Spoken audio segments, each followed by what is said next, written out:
രണ്ടാം പിണറായി സർക്കാരിന്റെ 4ാം വാർഷികാഘോഷത്തിന് കാസർഗോഡ് തുടക്കമായി. കാസർഗോഡ് കാലിക്കടവ് മൈതാനിയിൽ നടന്ന ചടങ്ങ് മുഖ്യമന്ത്രി പിണറായി വിജയൻ ഉദ്ഘാടനം ചെയ്തു.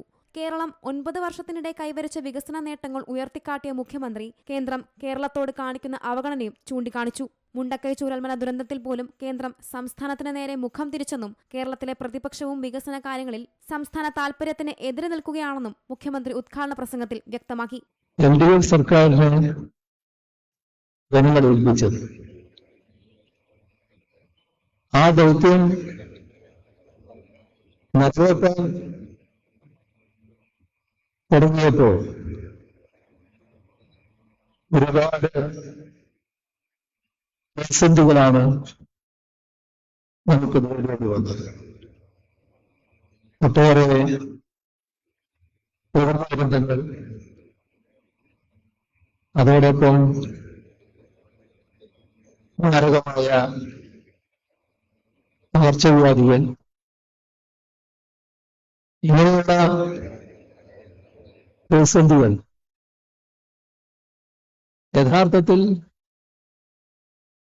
നാടിനെ കൂടുതൽ തകർച്ചയിലേക്ക് നയിക്കും വിധമുള്ളതായിരുന്നു. പക്ഷേ നമുക്ക് തകരാൻ പറ്റുമായിരുന്നില്ല. ചടങ്ങിന് അധ്യക്ഷത വഹിച്ച റവന്യൂ മന്ത്രി കെ രാജനും പിണറായിയുടെ ഭരണത്തിൽ സംസ്ഥാനം കൈവരിച്ച നേട്ടങ്ങൾ എണ്ണിപ്പറഞ്ഞു. കേരളത്തിന്റെ വികസനത്തെക്കുറിച്ചുള്ള ഈ ഗവൺമെന്റിന്റെ കാഴ്ചപ്പാട് 2 തവണകളിലായി അതിവേഗം ജനങ്ങളുടെ മുമ്പിൽ അവതരിപ്പിക്കാൻ ഗവൺമെന്റിന് സാധിച്ചിട്ടുണ്ട്.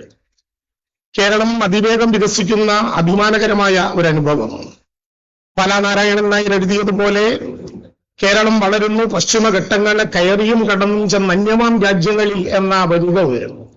അക്ഷരാർത്ഥത്തിൽ യാഥാർത്ഥ്യമാക്കും പോലെ കേരളത്തിന്റെ വികസന പ്രവർത്തനങ്ങൾ കടലുകടന്ന് ഇന്ത്യയുടെ മുമ്പിൽ മാത്രമല്ല ലോകത്തിന്റെ മുമ്പിൽ അഭിമാനത്തോടെ അവതരിപ്പിക്കാൻ കഴിയുന്ന ഒരു ഭൂമികയായി മലയാളം സംസാരിക്കുന്ന 3.5 കോടി മനുഷ്യരുടെ ഈ കേരളത്തെ ഉയർത്തിക്കൊണ്ടുവരാൻ പിണറായി വിജയന്റെ നേതൃത്വത്തിലുള്ള ഗവൺമെന്റിന് സമസ്ത മേഖലകളിലും കഴിഞ്ഞു എന്ന ആത്മവിശ്വാസത്തോടെയാണ് ഈ 2 ഗവൺമെന്റുകൾ 9 വർഷം പിന്നിട്ട് അതിന്റെ 10ാം വർഷത്തിലേക്ക് കടക്കുന്നത്.